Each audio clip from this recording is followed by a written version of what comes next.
France, Cameroon, under 2 hours, men will be separated from boys. The two teams will be clashing for the first time in 13 years in this edition of the 6 p.m. primetime newscast on Equinox Television. Will give you the stakes of that encounter and look at the historicity of the encounters between Cameroon and France. And in this edition of the news, former Chadian President Hissène Habré sentenced to life imprisonment by an African Union backed court in Senegal. The sentence has been seen as a historic trial. We shall be giving you more in this edition of the news, plus the arrival of the corpse of the now former Deputy Secretary General at the Presidency of the Republic, the late Professor Peter Agbotabi from France, to the Yaoundé Simaleng International Airport. That will be later this evening. I'll be right back.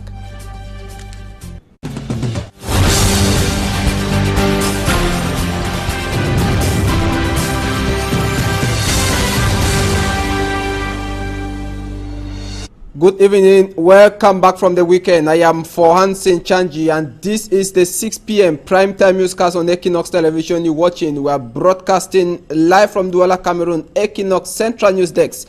Under 2 hours, it will be a crucial encounter that is expected to boost the morals of both teams. France versus Cameroon.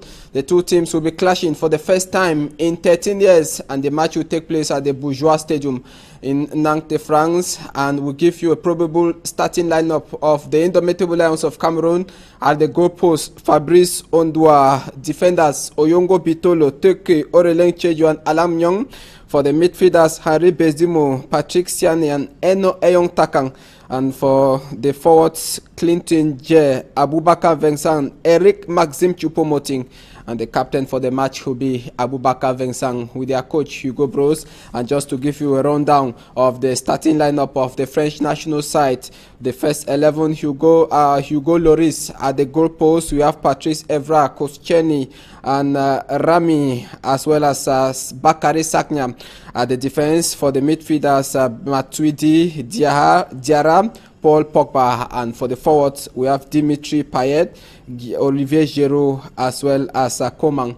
The match is expected to be coming up at 8 p.m. local time, and Equinox Television is definitely there to give you minute by minute what is happening, will be happening in the Bourgeois Stadium in France. And the Indomitable Lions of Cameroon therefore take on the Blues of France this evening. Both teams are playing a warm-up match for upcoming competitions, while France is playing for Euro 2016. The Indomitable Lions of Cameroon are warming up against their encounter qualifiers for the AFCON 2017 in Gabon against Mauritania. We'll look at the history encounters between France and Cameroon in the following report. Cameroon has played a litany of football matches with France and some French clubs, which date as far back as 1950. In fact, Cameroon made its international debut in France at a time when the French national team had played several World Cups. On September 14, 1950, Cameroon beat local and professional football team of Nice 3-2 with 2 goals from Toto Lubert and 1 from Ateba Pierre. 19 September, Cameroon plays the reserve team of Toulouse. Between September and October 1950, Cameroon played 10 matches against French clubs, won 3, lost 7, scored 25 goals and conceded 45. That is how Cameroonian football started evolving on the international scene. Then came the match, the Olympic team of France and Cameroon, 24th of June 1954 at the Aqua Stadium, which saw the massive attendance of traditional authorities and administrative officials. Cameroon lost 7 against 3 goals. 27 June at Stade Hippodrome in Yaoundé, presided at by French High Commissioner to Cameroon, Sokado, and support prize of Cameroon, France won 8-1. Those who live the era say the sluggish nature of the French players, which demoralized Cameroonians, was later copied by Tonnerre Carrera Club of Yaoundé and then the national football team.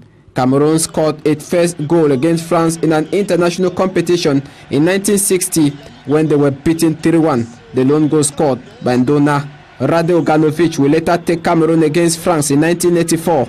Cameroon had just won the Nations Cup. The match ended 1-1. 4th October 2000, Cameroon has just won the Nations Cup and the Olympic gold meet France, just coming from the 1998 World Cup victory, as well as champions of Euro. With Pierre Lechang as coach, the Lions mounted pressure against the Tricolors but Sylvain Wiltord opened scores before Patrick Mbomandem executed an acrobatic display to end the match 1-1 on either side. Then came the finals of the Confederations Cup in 2003. Wilfred Schaefer took the boys to the field after being morally down following the passing away of Marc-Vivien Foé. France beat Cameroon 1-0 in the final that took place on the 29th of June. That was a golden goal. Monday's match is therefore the first encounter between these two countries in 13 years. Une minute de temps. Qu'il est beau! Qu'il est beau, le but de Mboma! Qu'il est beau! Et quelle erreur défensive!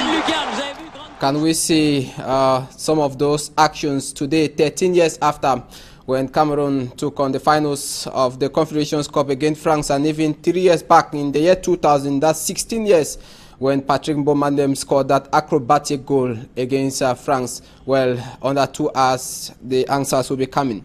We talk something else. Still in football, the Minister of Urban Development and Housing has expressed his satisfaction with the level of work done on projects ahead of the female 2016 African Cup of Nations that the field of Limbe will be hosting some of the games. He made the remarks while visiting some of the projects. Our reporter, Davidson Maimo, trailed the minister's convoy and sent us this report from the opaque city of Limbe. It is the Maitu stretch of road, entrance to the city of Limbe, under rehabilitation. Though the road looks small, Minister Buencho, after measuring the width, is satisfied to the dismay of some who thought the contractor had not followed specification. However, the minister called on the contractor, Bundes, to hasten work and work in collaboration with the local authorities. After visiting the main access road to the Omisport Stadium, which work is almost completed, Urban Development Minister said the contractors involved with the ring road of the stadium must meet the deadline, despite more than 75% work done so far. The parking lot and greenery are just the main project dragging the completion of works at the Limbe Omisport Stadium. In a meeting with all stakeholders involved, Minister Buencho added a bonus of 2 weeks to the initial June 30th deadline to receive all projects. However, the minister most satisfying is the second access road to the stadium, passing through Mukunda and Bojongo village to Boya, barely 1 month after it was awarded to a Turkish company. Les délais de la CAF soient respectés. Nous avons prescrit à la mission de contrôle de tout faire pour que le recadrage du travail restauré soit fini au plus tard le 15 juillet. The 8 months project skeptics are of the opinion that it might not be completed before the female AFCON, with the rainy season already at the corner. Contrary to pundit on the quality of the project, the contractors have given the assurance. We are very sure of the quality, and I am sure that you could come back here in 15 years and still find these structures the way they are. It is all left for prosperity to judge, as only time shall tell the quality of the project. The 2016 session of the General Certificate of Education has gone underway. Thousands of students across the National Triangle have taken part in the written phase of both the ordinary and advanced levels. Our reporter, Babila Jonathan, visited some examination centers precisely at the Government Bilingual High School in Bobongo, Small Paris, that's Petit Paris, and Government Bilingual High School, Nilong, Brazzaville. His report. Despite its infrastructural setbacks, Government Bilingual High School Bobongo Petit Paris in Douala is hosting hundreds of students taking part in both the ordinary and advanced levels of the General Certificate of Education GCE examinations that started Monday. Normally we have a total of 723 candidates, and this morning we started with economics, and with the economics we had O-level economics paper 1 and A-level economics paper 1. I'm writing GC O-level economics. It was very fine. We wrote economics the morning. I don't know whether it was difficult, but I tried my best. It was tough for those who did not prepare for the examination and was like lighter for those who prepare for the examination. Most of the questions that I saw on the question sheet, we've already seen it in class before. I'm expecting at least an A grade. On its part, Government Bilingual High School Nilong Brazzaville is hosting ordinary level GCE for the first time. We have only O level this year, minus the one who is absent. These 82 candidates were there. The economic paper one was very easy because I read my book very well and I'm expecting an A grade. It was a bit simple. We are expecting A grades. Both centers are also involved in the baccalaureate examination. Baccalaureate candidates begin writing Tuesday. Bird flu, H5 bird flu in the nation's capital, Yaoundé, paralyzes the economy. As far as fowl vendors are concerned, the Mvok Ada fowl market in Yaoundé has been temporarily closed by the government for cleaning as well as disinfection of the entire market after the avian flu outbreak. Now, vendors, about 2,000 of them, are praying that the market be reopened soonest. Our reporter Roland Akon visited that locality and now reports. No chicken on sale at the Mvogada chicken market in Yaoundé Monday. Chicken baskets are empty, sales points have been closed. Business has come to a halt at the main Yaoundé chicken market until further notice. Chicken vendors are implementing a government decision last week banning the sale of chicken in Yaoundé following a resurface of the bird flu. Je n'arrive plus à nourrir ma famille qui est à la maison. Voici déjà les 4 jours là, ça ne va pas. Thorough campaign requested by the government to clean and disinfect the market is going on at the Mvogada chicken market. Dirt removed showed that the market was in a pigsty. Il y a une arrêté ministérielle depuis le 26 qui donne l'interdiction de la vente de volailles sur pied. Raison pour laquelle aujourd'hui nous avons procédé par le nettoyage qui va suivre par la désinfection du marché. Vendors say at least 10,000 pieces of chicken are sold daily at the Mvogada chicken market.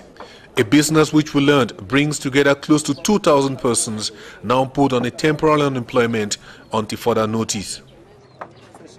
On paie les impôts libératoires. Ils doivent aussi nous aider à désinfecter le marché. When will the Mvogada chicken market be reopened? That is the question lingering in the minds of the chicken vendors. Their attention is now turned to the government, which has the power to decide on when the market will be reopened for chicken business to resume as usual at the Mvogada chicken market in Yaoundé. Now onto something else. The casket bearing the corpse of Professor Peter Agbotabi is expected to arrive at the Yaoundé-Simaleng International Airport today from France at exactly 7:40 p.m. The corpse of the now former Deputy Secretary General at the Presidency of the Republic will be taken to the General Hospital Mortuary in Yaoundé. On Thursday, the corpse will be given academic honors at the Amphi 700 of the University of Yaoundé 1, then to his BTech residence for wakekeeping, and family members, friends and well-wishers will be accompanying the corpse to his Ndekwai village in Manfe Manu division of the Southwest region. He is expected to be buried Saturday. And the African Union Back Court has sentenced former Chadian President Hissène Habré to life imprisonment. The Senegalese-based court convicted him of rape, sexual slavery, as well as ordering the killings of thousands of persons during his rule since 1982 to 1990. Details, Euronews. Chad's former leader Hissène Habré has been convicted of crimes against humanity at a war crimes trial in Senegal. He was sentenced to life imprisonment for ordering the killing and torture of thousands of political opponents, as well as rape and sexual slavery. He denied all charges and refused to acknowledge the authority of the court. It marks the first time the tribunal created by the African Union has tried a former leader for human rights abuses. The trial was the culmination of a 26-year campaign by the victims to bring Habré to justice. Investigators detailed how during his rule from 1982 to 1990, waterboarding, binding and rape was systematic and up to 40,000 people were killed. And still in news out of the country, there is security vacuum in Libya as the ISIL continue to extend its grip in that war-torn country. Experts from the United Nations say the presence of ISIL shows how they are making use of political and security vacuum in that locality. Euronews once again. Libya has become once again the main jump-off point for migrants heading for Europe after the closure of the Balkan and Aegean sea routes. Even if the crossing is more dangerous, demand is high, as Libya's frontiers are uncontrolled and the country is a free transit zone for hundreds of thousands of Africans. Libya is divided between the government of national accord in Tripoli, led by Faiz al-Sarraj, and a government in Tobruk that swears allegiance to General Khalifa Haftar. Between them, the so-called Islamic State controls Sirte. Faiz al-Sarraj arrived in Tripoli on March the 30th to set up the GNA with United Nations support. He was able to bring into his camp the unrecognized authority that had been running Tripoli since August 2014. Now he controls several airports, the central bank and the national oil company. But it cannot leave the safety of Tripoli's naval base. In the east of the country, al-Sarraj has to struggle with parallel authorities who refuse to give up power to him. They managed to resist thanks to weapons and support from army units under the command of the controversial General Khalifa Haftar, who is violently opposed to the GNA, the only executive to have won international recognition. This split with the East prevents any unified opposition to ISIL, and the Islamic extremists can flourish in the chaos. They've already taken the city of Sirte, and the pickup trucks full of GNA militia fighters are in competition with the Eastern forces to take the honor of being the first to launch the offensive against Sirte. 5 years after the fall of Gaddafi, the chaos has severely damaged the Libyan economy. There are many reasons why the economy is failing. First and foremost is the lack of any revenues from exports from the oil fields and ports. This is the main factor hobbling the economy and explains why Libya lost some $70 billion over the last 2 years. The GNA is struggling to restore normality, but rising prices have been breaking records since 2015. And when Ramadan starts in early June, there are fears of fresh shortages of cash to pay for food during the holy month. That ends the 6 p.m. primetime edition of the news on Equinox Television. Under 1 hour 42 minutes will be the match France against Cameroon at the Bourgeois Stadium in Nantes, France. And the French version of this news will be coming at 7:30 p.m. local time with Cedric Noufele. And just immediately after that news, the match France-Cameroon. Thanks for watching. Good night.